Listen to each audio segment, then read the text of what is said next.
প্রিয় ছাত্রছাত্রীরা, লেখক বিভূতিভূষণ বন্দ্যোপাধ্যায়ের লেখা উপন্যাস মাটির ভেঁপুর প্রথম, দ্বিতীয় ও তৃতীয় পরিচ্ছেদের পর আজ চতুর্থ পরিচ্ছেদ পড়ে আমি তোমাদের বুঝিয়ে দিচ্ছি। লেখক পরিচিতি আগেই দেওয়া হয়েছে। চতুর্থ পরিচ্ছেদ দুর্গা দিদি। কয়েক মাস কাটিয়া গিয়াছে। একদিন সর্বজয়া এক বাটি দুধে কিছু ভাত মাখিয়া পুত্রকে খাওয়াইতে বসিল। দেখি, হাঁ করো, তোমার কপালখানা মন্ডা না, মেঠাই না, দুটো ভাত আর দুধ। তা ছেলের দশা দেখলে হয়ে আসে। রোজ ভাত খেতে বসে মুখ কাঁচুমাচু, রোজ ভাত খেতে বসে মুখ কাঁচুমাচু। বাঁচবে কি খেয়ে? দুর্গা বাড়ি ঢুকিল। কোথা হইতে ঘুরিয়া আসিতেছে। এক পা ধুলা, কপালের সামনে এক গোছা চুল সোজা হইয়া প্রায় 4 আঙ্গুল উঁচু হইয়া আছে। সে সব সময় আপন মনে ঘুরিতেছে। পাড়ায় সমবয়সী ছেলে মেয়েদের সঙ্গে তাহার বড় একটা খেলাধুলা নাই। কোথায় কোন ঝুপে পইচি পাকিল, কাদের বাগানে কোন গাছটায় আমের গুটি বাঁধিতেছে, কোন বাঁশতলায় সে আকুল খাইতে মিষ্ট, এ সব তাহার নখদর্পণে। সে ঢুকিয়া অপরাধীর দৃষ্টিতে মায়ের দিকে চাহিল। একদিন অপুকে খাওয়াতে বসেছিলেন তার মা সর্বজয়া। এক বাটি দুধ ভাত মেখে তাকে খাইয়ে দিচ্ছিলেন। কিন্তু দুধ ভাত খেতে গিয়ে অপু মুখ কাঁচুমাচু করছিল, অর্থাৎ খেতে চাইছিল না। তাই সর্বজয়া তাকে ভুলিয়ে ভালিয়ে দুধ খাওয়াচ্ছিলেন। এমন সময় অপুর বড় বোন দুর্গা বাড়িতে ঢুকল। দুর্গা এতক্ষণ বাড়ি ছিল না। কোথায় কোন ঝুপে বইচি পাকলো, কাদের বাগানে কোন গাছটায় আমের গুটি বেঁধেছে, কোন বাঁশতলায় শেয়াকুল খেতে মিষ্টি, এসব দুর্গার নখদর্পণে। এইসব স্থানেই সে আপন মনে ঘুরে বেড়ায় এবং তার মায়ের কথায় খিদে পেলেই সে বাড়িতে আসে। সর্বজয়া বলিল, এলে, এসো, ভাত তৈরি, খেয়ে আমায় উদ্ধার করো। তারপর আবার কোন দিকে বেরুতে হবে বেরো। বৈশাখ মাসের দিন সকলের মেয়ে দেখো গে যাও, সিঁজুতি করছে, শিব পুজো করছে, আর অত বড় ধাড়ি মেয়ে দিনরাত কেবল টো। সেই সকাল হতে না হতে বেরিয়েছে, আর এখন এই বেলা দুপুর ঘুরে গিয়েছে, এখন এলো বাড়ি। মাথাটার ছিঁড়ি দেখো না, না একটু তেল দেওয়া, না একটু চিরুনি ছোঁয়ানো। সর্বজয়ার কথা শেষ হইবার পূর্বেই এক ব্যাপার ঘটিল। আগে আগে ভুবন মুখুজ্জের বাড়ির সেজ ঠাকরুন, পিছনে পিছনে তাহার মেয়ে টুনু ও দেওরের ছেলে সতু, তাহাদের পিছনে আর 4-5টি ছেলে মেয়ে সম্মুখ দরজা দিয়া বাড়ি ঢুকিল। সেজ ঠাকরুন কোনো দিকে না চাহিয়া, বাড়ির কাহারও সহিত কোনো আলাপ না করিয়া সোজা হন হন করিয়া ভিতরের দিকের রোয়াকে উঠিলেন। নিজের ছেলের দিকে ফিরিয়া বলিলেন, কই, নিয়ে আয়, বের কর পুতুলের বাক্স, দেখি।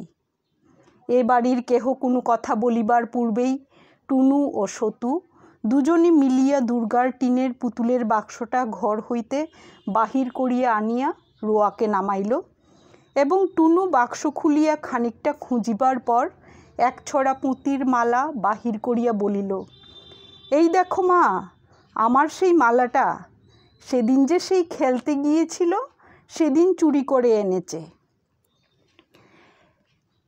পাড়ায় টটো করে ঘুরে বেড়ানোর স্বভাবের জন্য দুর্গাকে খোঁটা দিয়ে সর্বজয়া বলেন, ভাত তৈরি আছে, খেয়ে দুর্গা যেন তাকে উদ্ধার করে। তার বয়সী অন্যান্য মেয়েরা সেঁজুতিব্রত করছে, শিব পুজো করছে, কিন্তু দুর্গা বাড়ির মেয়ে হয়ে কেবল টো করে ঘুরে বেড়াচ্ছে। সকাল থেকে বেরিয়ে দুপুর ঘুরে গেলে সে বাড়ি ঢোকে। তার মাথার চুলে তেল নেই, চুল আঁচড়ানো নেই, এইসব কথাই বলছিলেন সর্বজয়া। সর্বজয়ার কথা শেষ হওয়ার আগেই ভুবন মুখুজ্জের বাড়ির সেজ ঠাকরুন, তার মেয়ে টুনু, দেওরের ছেলে সতু এবং তাদের পিছনে আরও 4-5টি ছেলে মেয়ে সামনের দরজা দিয়ে বাড়িতে ঢোকে। সেজ বউ কোনো দিকে না তাকিয়ে বাড়ির কারো সঙ্গে কোনো কথা না বলে সোজা হন হন করে ভিতরের দিকের বারান্দায় ওঠেন। নিজের ছেলের দিকে ফিরে তাকিয়ে পুতুলের বাক্স বের করে আনতে বলেন। টুনু ও সতু মিলে দুর্গার পুতুলের বাক্স থেকে পুতির মালা বার করে। টুনু তার মাকে বলে এই পুতির মালাটা তার, যেটা দুর্গা চুরি করে নিয়ে এসেছে। সতু বাক্সের এক কোণ সন্ধান করিয়া গোটাকতক আমের গুটি বাহির করিয়া বলিল, এই দেখো জেঠিমা, আমাদের সোনামুখী গাছের আম পেড়ে এনেছে। ব্যাপারটা এত হঠাৎ হইয়া গেল, বা ইহাদের গতিবিধি এ বাড়ির সকলের কাছেই এত রহস্যময় মনে হইল যে এতক্ষণ কাহারও মুখ দিয়া কোনো কথা বাহির হয় নাই। এতক্ষণ পরে সর্বজয়া কথা খুঁজিয়া পাইয়া বলিল, কি খুড়িমা, কি হয়েছে? পরে সে রান্নাঘরের দাওয়া হইতে ব্যগ্রভাবে উঠিয়া আসিল। এই দেখো না কি হয়েছে, কীর্তিখানা দেখো না একবার। তোমার মেয়ে সেদিন খেলতে গিয়ে টুনুর পুতুলের বাক্স থেকে এই পুঁতির মালা চুরি করে নিয়ে এসেছে। মেয়ে কদিন থেকে খুঁজে খুঁজে হয়রান। তারপর সতু গিয়ে বলে যে তোর পুঁতির মালা দুর্গা দিদির বাক্সের মধ্যে দেখে এলাম। দেখো একবার কাণ্ড, তোমার ও মেয়ে কম নাকি? চোরের বেহদ্দ চোর। আর ওই দেখো না, বাগানের আমগুলো গুটি পড়তে দেরি হয় না, চুরি করে নিয়ে এসে বাক্সে লুকিয়ে রেখেছে। সতু বাক্সের এক কোণ থেকে কিছু আমের গুটি বার করে তার জেঠিমা সেজ ঠাকরুনকে দেখিয়ে বলে, এগুলো তাদের সোনামুখী গাছের আম, যেগুলো দুর্গা নিয়ে এসেছে। পুরো ব্যাপারটা এত তাড়াতাড়ি ঘটল, যার ফলে সবাই অবাক হয়ে গেল এবং কারো মুখে কোনো কথাই আসছিল না। কিছুক্ষণ পরে সর্বজয়া কি ব্যাপার ঘটেছে বলে রান্নাঘরের বারান্দা থেকে নেমে এলেন। সেজ ঠাকরুন দুর্গাকে চোর বলে অভিযুক্ত করেন। তার মতে দুর্গা তাদের বাড়ি থেকে টুনুর পুতির মালা ও সোনামুখী গাছের আম চুরি করে এনে তার পুতুলের বাক্সে লুকিয়ে রেখেছে। যুগপৎ দুই চুরির অতর্কিততায় আড়ষ্ট হইয়া দুর্গা পাঁচিলের গায়ে ঠেস দিয়া দাঁড়াইয়া ঘামিতেছিল। সর্বজয়া জিজ্ঞাসা করিল, এনেছিস এই মালা ওদের বাড়ি থেকে? দুর্গা কথার উত্তর দিতে না দিতে সেজ বউ বলিলেন, না আনলে কি আর মিথ্যে করে বলছি নাকি? বলি, এই আম কটা দেখো না, সোনামুখীর আম চেনো নাকি? এও কি মিথ্যে কথা? সর্বজয়া অপ্রতিভ হইয়া বলিল, না সেজ খুড়ি, আপনার মিথ্যে কথা তা তো বলিনি, আমি ওকে জিজ্ঞেস করছি। সেজ ঠাকরুন হাত নাড়িয়া ঝাঁঝের সহিত বলিলেন, জিজ্ঞেস করো আর যা করো বাপু, ও মেয়ে সোজা মেয়ে হবে না, আমি বলে দিচ্ছি। এই বয়সে যখন চুরিবিদ্যা ধরেছে, তখন এরপর যা হবে সে টেরই পাবে। চল রে সতু, নে আমের গুটিগুলো বেঁধে নে। দলবল সহ সেজ ঠাকরুন দরজার বাহির হইয়া গেলেন। পুরো ঘটনায় দুর্গা ভয় পেয়ে গিয়েছিল। তার মা সর্বজয়া ঘটনার সত্যতা সম্পর্কে দুর্গাকে প্রশ্ন করেন। দুর্গা কোনো উত্তর দেবার আগেই সেজ ঠাকরুন দুর্গা সম্পর্কে ভবিষ্যৎবাণী করেন যে দুর্গা কখনো সোজা মেয়ে অর্থাৎ ভালো মেয়ে হবে না, যেহেতু সে এই বয়সেই চুরিবিদ্যা ধরেছে। তারপর তিনি সতুকে আমের গুটিগুলো বেঁধে নিতে বলেন এবং দলবল সহ বাড়ি থেকে বেরিয়ে গেলেন। অপমানে দুঃখে সর্বজয়ার চোখে জল আসিল। সে ফিরিয়া দুর্গার রুক্ষ চুলের গোছা টানিয়া ধরিয়া ডাল ভাত মাখা হাতেই দুর্দার করিয়া তাহার পিঠে কিলের উপর কিল ও চরের উপর চর মারিতে মারিতে বলিতে লাগিল, আপদ বালাই একটা কোত্থেকে এসে জুটেছে, মলে আপদ চুকে যায়, মরেও না যে বাঁচি, হাড় জুড়োয়, বেরো বাড়ি থেকে, দূর হয়ে যা এক্ষুনি বেরো।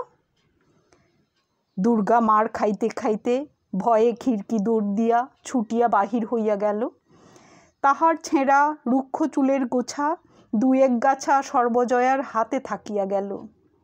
অপু খাইতে খাইতে অবাক হইয়া সমস্ত ব্যাপার দেখিতেছিল। দিদি পুঁতির মালা চুরি করিয়া আনিয়াছিল কিনা তাহা সে জানে না। পুঁতির মালাটা সে ইহার আগে কোনো দিন দেখে নাই, কিন্তু আমের গুটি যে চুরির জিনিস নয় তাহা সে নিজে জানে। কাল বৈকালে দিদি তাহাকে সঙ্গে করিয়া টুনুদের বাগানে আম কুড়াইতে গিয়াছিল এবং সোনামুখীর তলায় আম কটা পড়িয়াছিল। দিদি কুড়াইয়া লইল। সে জানে কাল হইতে অনেকবার দিদি বলিয়াছে, ও অপু, এবার সেই আমের গুটিগুলো জাড়াবো, কেমন তো? কিন্তু মা অসুবিধাজনকভাবে বাড়ি উপস্থিত থাকার দরুন উক্ত প্রস্তাব আর কার্যে পরিণত করা সম্ভব হয় নাই। অপমানিতা সর্বজয়া দুর্গার চুলের গোছা ধরে টেনে ডাল ভাত মাখা হাতেই তাকে কিল চড় মারতে থাকেন। দুর্গা মার খেয়ে ভয়ে পেছনের দরজা দিয়ে ছুটে বেরিয়ে যায়। তার ছেঁড়া রুক্ষ চুলের গোছার দু এক গাছা সর্বজয়ার হাতেই থেকে যায়। অপু খেতে খেতে সমস্ত ব্যাপারই দেখছিল। দুর্গা পুঁতির মালা চুরি করে এনেছিল কিনা অপু তা জানে না, কিন্তু আমের গুটি যে চুরির জিনিস নয় তা সে ভালোই জানে। আগের দিন বিকেলবেলায় দিদি তাকে সঙ্গে নিয়ে টুনুদের বাড়ির সোনামুখী তলা থেকে আমগুলো কুড়িয়ে এনেছিল। দুর্গার ইচ্ছে ছিল সেগুলো জারিয়ে খাবে। দিদির সে আশা ব্যর্থ হয়েছে, কারণ মা অসুবিধাজনকভাবে বাড়ি উপস্থিত ছিলেন বলে। দিদির অত্যন্ত আশার জিনিস আমগুলো এভাবে লইয়া গেল, তাহার উপর আবার দিদি এরূপভাবে মারও খাইল। দিদির চুল ছিঁড়িয়া দেওয়ায় মায়ের উপর তাহার অত্যন্ত রাগ হইল। যখন তাহার দিদির মাথার সামনে রুক্ষ চুলের এক গোছা খাড়া হইয়া বাতাসে উড়ে, তখনই কি জানি কেন দিদির উপর অত্যন্ত মমতা হয়। কেমন যেন মনে হয় দিদির কেহ কোথাও নাই, সে যেন একা কোথা হইতে আসিয়াছে, উহার সাথী কেহ এখানে নাই। কেবলই মনে হয় কেমন করিয়া সে দিদির সকল দুঃখ গুচাইয়া দিবে, সকল অভাব পূরণ করিয়া তুলিবে। তাহার দিদিকে সে এতটুকু কষ্টে পড়িতে দিবে না। খাওয়ার পরে অপু মায়ের ভয়ে ঘরের মধ্যে বসিয়া পড়িতে লাগিল, কিন্তু তাহার মন থাকিয়া থাকিয়া কেবলই বাহিরে ছুটিয়া যাইতেছিল। বেলা একটু পড়িলে সে টুনুদের বাড়ি, পটলিদের বাড়ি, নেড়াদের বাড়ি, একে একে সকল বাড়ি খুঁজিল। দিদি কোথাও নাই। রাজকৃষ্ণ পালিতের স্ত্রী ঘাট হইতে জল লইয়া আসিতেছিলেন। তাহাকে জিজ্ঞাসা করিল, জেঠিমা, আমার দিদিকে দেখেছ? সে আজ ভাত খায়নি, কিছু খায়নি। মা তাকে আজ বড্ড মেরেছে। মার খেয়ে কোথায় পালিয়েছে দেখেছ জেঠিমা? মায়ের কাছে দিদি মার খেয়েছে। তার চুল ছিঁড়ে দেওয়ায় মায়ের উপর অপুর রাগ হয়েছে। দিদির প্রতি স্নেহ মমতায় অপুর হৃদয় পূর্ণ হয়েছে। তার মনে হয় দিদির সমস্ত অভাব সে কিভাবে মিটিয়ে দেবে, কোনো দিন তাকে কষ্টে পড়তে দেবে না। খাওয়ার পরে মায়ের ভয়ে অপু পড়তে বসল, কিন্তু তার মন দিদির জন্য অস্থির হয়ে উঠছিল। বিকেলবেলা অপু টুনু, পটলি ও নেড়াদের বাড়ি খুঁজল, কিন্তু তার দিদিকে পেল না। তারপর রাজকৃষ্ণ পালিতের স্ত্রীর সঙ্গে দেখা হওয়ার পরে অপু তাকে জিজ্ঞাসা করে তিনি তার দিদিকে দেখেছেন কিনা। বাড়ির পাশের পথ দিয়া যাইতে যাইতে ভাবিল, বাঁশবনের কোথাও যদি বসিয়া থাকে। সেদিকে গিয়া সমস্ত খুঁজিয়া দেখিল। সে খিড়কি দরজা দিয়া বাড়ি ঢুকিয়া দেখিল কেহ নাই। তাহার মা বোধহয় ঘাটে কি অন্য কোথাও গিয়াছে। ভুবন মুখুজ্জের বাড়ির ছেলে মেয়েরা মিলিয়া উঠানে ছুটাছুটি করিয়া লুকোচুরি খেলিতেছে। রানু তাহাকে দেখিয়া ছুটিয়া আসিল, ভাই, অপু এসেছে, ও আমাদের দিকে হবে, আয় রে অপু। অপু তাহার হাত ছাড়াইয়া লইয়া জিজ্ঞাসা করিল, আমি আজ খেলব না রানুদি, দিদিকে দেখেছ? রানু জিজ্ঞাসা করিল। দুর্গা? না, তাকে তো দেখিনি। বকুলতলায় নেই তো? বকুলতলার কথা তাহার মনেই হয় নাই।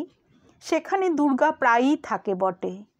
ভুবন মুখুজ্জের বাড়ি হইতে সে বকুলতলায় গেল। সন্ধ্যা হইয়া আসিয়াছে। বকুল গাছটা অনেক দূর পর্যন্ত জুড়িয়া ডালপালা ছড়াইয়া ঝুপসি হইয়া দাঁড়াইয়া আছে। তলাটা অন্ধকার, কেহ কোথাও নাই। যদি কোনো দিকে গাছপালার আড়ালে থাকে।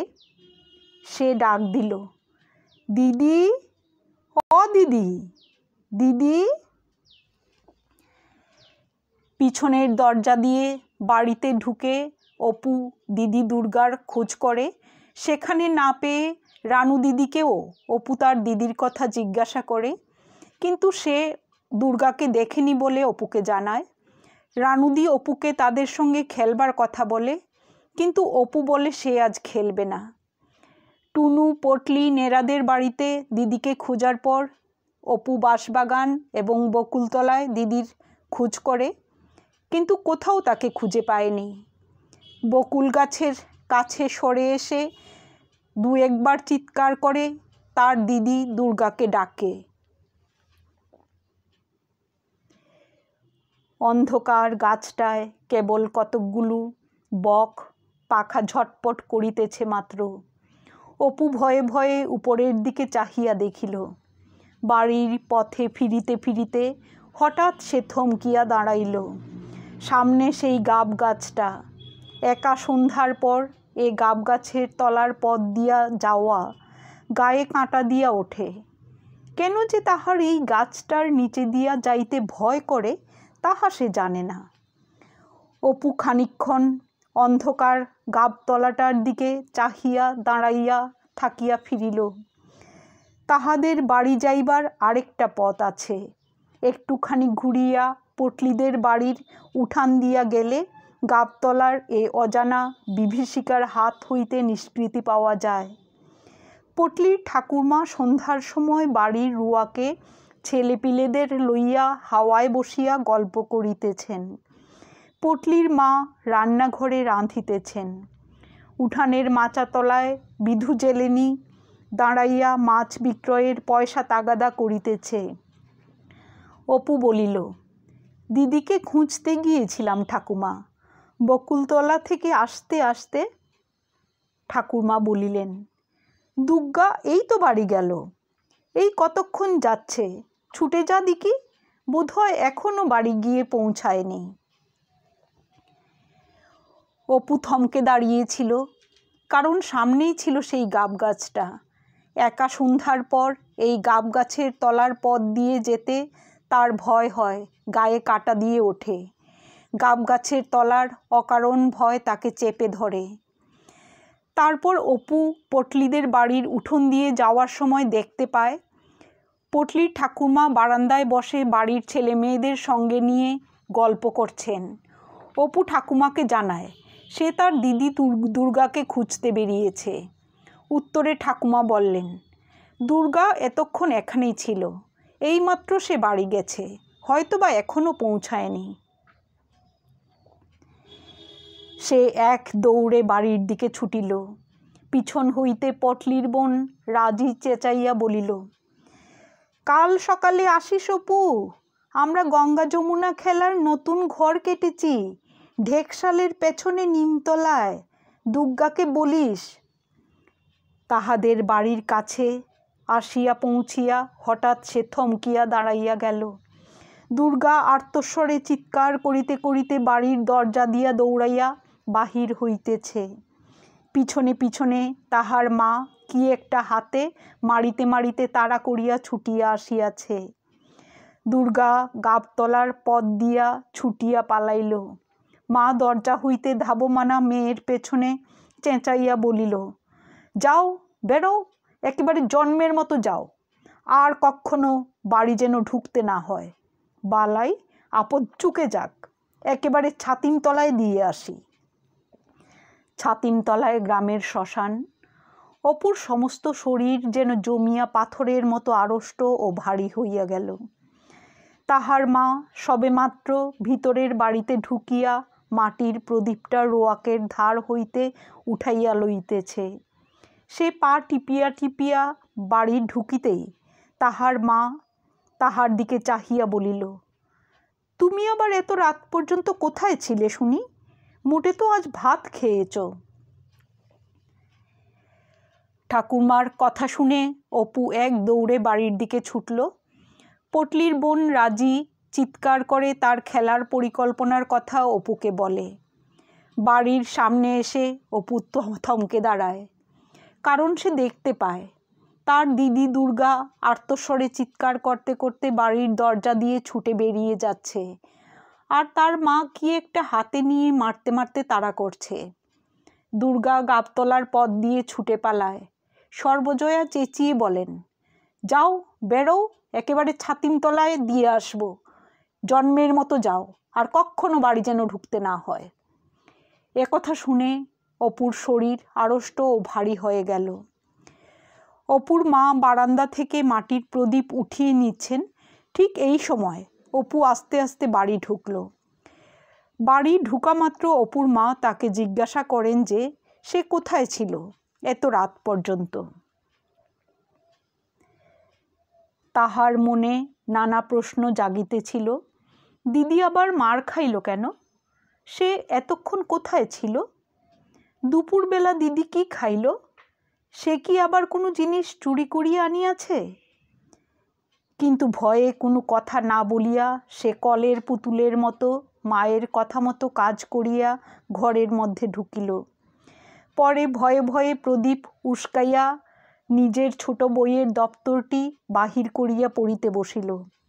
সে পড়ে মোটে তৃতীয় ভাগ, কিন্তু তাহার দপ্তরে দুখানা মোটা মোটা ভারী ইংরেজি কি বই, কবিরাজি ঔষধের তালিকা, একখানা পাতা ছেঁড়া দাশুরায়ের পাঁচালী, একখানা 1303 সালের পুরাতন পাঁজি প্রভৃতি আছে। সে নানা স্থান হইতে চাহিয়া এগুলি জোগাড় করিয়াছে, এবং এগুলি না পড়িতে পারিলেও রোজ একবার করিয়া খুলিয়া দেখে। খানিকক্ষণ দেওয়ালের দিকে চাহিয়া সে কি ভাবিল, পরে আরেকবার প্রদীপ উস্কাইয়া দিয়া পাতা ছেঁড়া দাশুরায়ের পাঁচালিখানা খুলিয়া অন্যমনস্কভাবে পাতা উল্টাইতেছে। এমন সময়ে সর্বজয়া এক বাটি দুধ হাতে করিয়া ঢুকিয়া বলিল, এসো, খেয়ে নাও দিকি। অপুর মনে অনেক প্রশ্ন জাগছিল তার দিদি সম্পর্কে, কিন্তু তার মারমুখী মূর্তি দেখে সে ভয় পেয়ে চুপ হয়েছিল। পরে সে প্রদীপের আলোয় তার বইয়ের দপ্তরটি খুলে পড়তে বসল। অপুর বইয়ের দপ্তরে দুখানা মোটা ভারী ইংরেজি বই, কবিরাজি ঔষধের তালিকা, একখানি পাতা ছেঁড়া দাশুরায়ের পাঁচালী, 1303 বঙ্গাব্দের একটি পুরনো পাঁজি, এইসব ছিল। অপু পড়ত তৃতীয় ভাগ, তবে সে মুহূর্তে সে দাশুরায়ের পাঁচালীর পাতা উল্টাচ্ছিল। অপুকে দুধ খাওয়ানোর জন্য তার মা এক বাটি দুধ নিয়ে ঘরে ঢুকলেন। অপু দ্বিরুক্তি না করিয়া বাটি উঠাইয়া দুধ চুমুক দিয়া খাইতে লাগিল। অন্যদিন হইলে এত সহজে দুধ খাইতে তাহাকে রাজি করানো খুব কঠিন হইত। একটুখানি মাত্র খাইয়া সে বাটি মুখ হইতে নামাইল। সর্বজয়া বলিল, ও কি, নাও, সবটুকু খেয়ে ফেলো, ওইটুকু দুধ ফেললে তবে বাঁচবে কি খেয়ে? অপু বিনা প্রতিবাদে দুধের বাটি পুনরায় মুখে উঠাইল। সর্বজয়া দেখিল সে মুখে বাটি ধরিয়া রহিয়াছে, কিন্তু চুমুক দিতেছে না। তাহার বাটি শুদ্ধ হাতটা কাঁপিতেছে। পরে অনেকক্ষণ মুখ ধরিয়া রাখিয়া হঠাৎ বাটি নামাইয়া সে মায়ের দিকে চাহিয়া ভয়ে কাঁদিয়া উঠিল। সর্বজয়া আশ্চর্য হইয়া বলিল, কি হলো রে, কি হয়েছে, জিভ কামড়ে ফেলেছিস? অপু মায়ের কথা শেষ হইবার সঙ্গে সঙ্গে ভয়ের বাঁধ না মানিয়া ডুকরিয়া কাঁদিয়া উঠিয়া বলিল, দিদির জন্য বড্ড মন কেমন করছে। সন্ধ্যাবেলায় সর্বজয়া অপুকে এক বাটি দুধ খেতে দিয়েছিলেন। অপু বাটি মুখের কাছে ধরে থাকলেও দুধ খায়নি। বাটি ধরা হাত দুটি তার কাঁপছিল।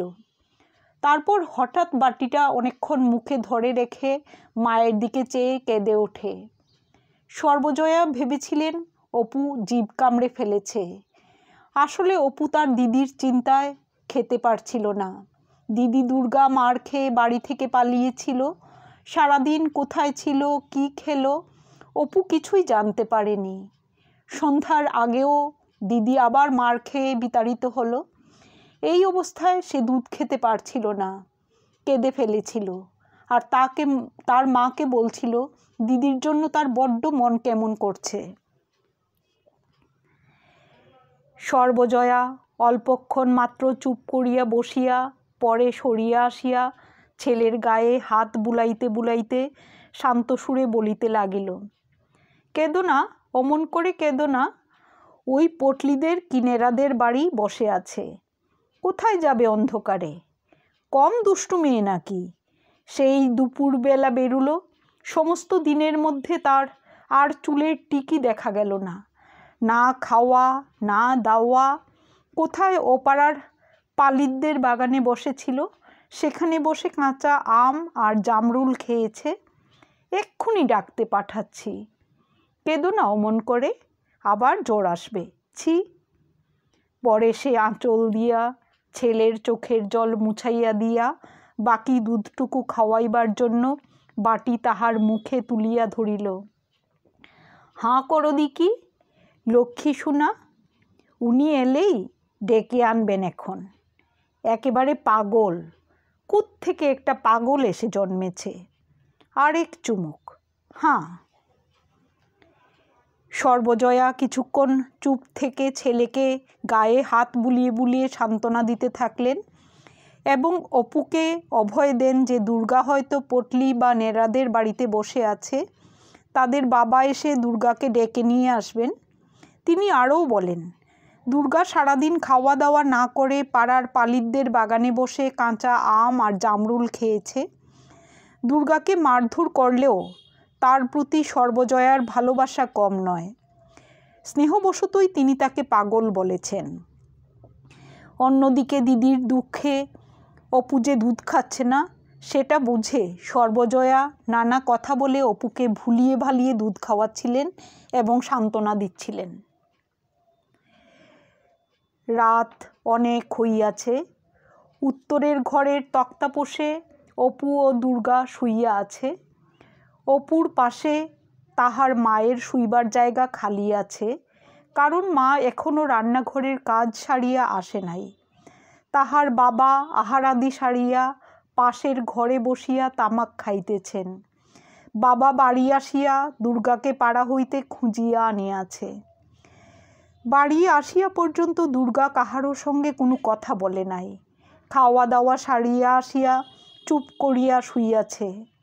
অপু দুর্গার গায়ে হাত দিয়া জিজ্ঞাসা করিল, দিদি, মা কি দিয়ে মেরেছিল রে সন্ধেবেলা? তোর চুল ছিঁড়ে দিয়েছে? দুর্গার মুখে কোনো কথা নাই। সে পুনরায় জিজ্ঞাসা করিল, আমার উপর রাগ করেছিস দিদি?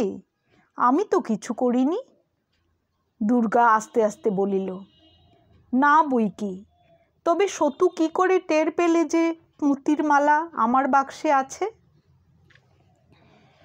অপু দুর্গার বাবা বাড়ি এসে দুর্গাকে পাড়া থেকে খুঁজে এনেছেন। অনেকটা রাত হয়ে যাওয়ায় অপু ও দুর্গা খাওয়ার পর ঘুমুতে গেল। তাদের মা রান্নাঘরের কাজ সেরে এসে অপুর কাছে এসে শুবেন। তাদের বাবা তামাক খাচ্ছেন। বাড়ি আসার পর থেকে দুর্গা কোনো কথা বলেনি। অপুর প্রশ্নেরও কোনো উত্তর সে দিচ্ছিল না। তারপর অপু তার দিদিকে বলে যে সে তার উপর রাগ করেছে কিনা। দুর্গা কিন্তু সত্যিই অপুর উপর রাগ করেছিল, কারণ তার মনে হয়েছিল অপুই পুঁতির মালার ব্যাপারটা সতুকে বলেছে। না হলে সতুর পক্ষে জানা সম্ভব হতো না যে পুঁতির মালা তার পুতুলের বাক্সেই আছে। অপু প্রতিবাদের উত্তেজনায় উঠিয়া বসিল। না, সত্যি, আমি তোর গা ছুঁয়ে বলছি দিদি, আমি তো দেখাইনি। আমি জানি নে যে তোর বাক্সে আছে। কাল সতু বিকেলবেলা এসেছিল, ওর সেই বড় রাঙা ভাঁটাটা নিয়ে আমরা খেলছিলাম। তারপর বুঝলি দিদি, সতু তোর পুতুলের বাক্স খুলে কি দেখছিল। আমি বললাম, ভাই তুমি আমার দিদির বাক্সে হাত দিও না, দিদি আমাকে বকে। সেই সময় দেখেছে। পরে সে দুর্গার গায়ে হাত বুলাইয়া বলিল, খুব লেগেছে রে দিদি, কোথায় মেরেছে মা? দুর্গা বলিল, আমার কানের পাশে মা একটা বাড়ি যা মেরেছে, রক্ত বেরিয়েছিল, এখনও কনকন করছে, এইখানে, এই দেখ হাত দিয়ে, এইখানে। তাই তো রে, কেটে গিয়েছে যে, একটু পিদিমের তেল লাগিয়ে দেব দিদি? থাকগে, কাল পালিতদের বাগানে বিকেলবেলা যাব বুঝলি, কামরাঙা যা পেকেছে, এই এত বড় বড়, কাউকে যেন বলিস নে, তুই আর আমি চুপি চুপি যাব। আমি আজ দুপুরবেলা 2টো পেড়ে খেয়েছি, মিষ্টি যেন গুড়। আত্মপক্ষ সমর্থনে অপু জানিয়েছিল যে দুর্গার গা ছুঁয়ে সে বলতে পারে, ব্যাপারটা সে সতুকে জানায়নি। বিকেলবেলা সতু এসেছিল, ওর সেই বড় রাঙা ভাটাটা নিয়ে অপুরা খেলছিল। তখন সতু দুর্গার পুতুলের বাক্স খুলে কি দেখছিল। অপু বরং তাকে পুতুলের বাক্স খুলতে বারণ করেছিল।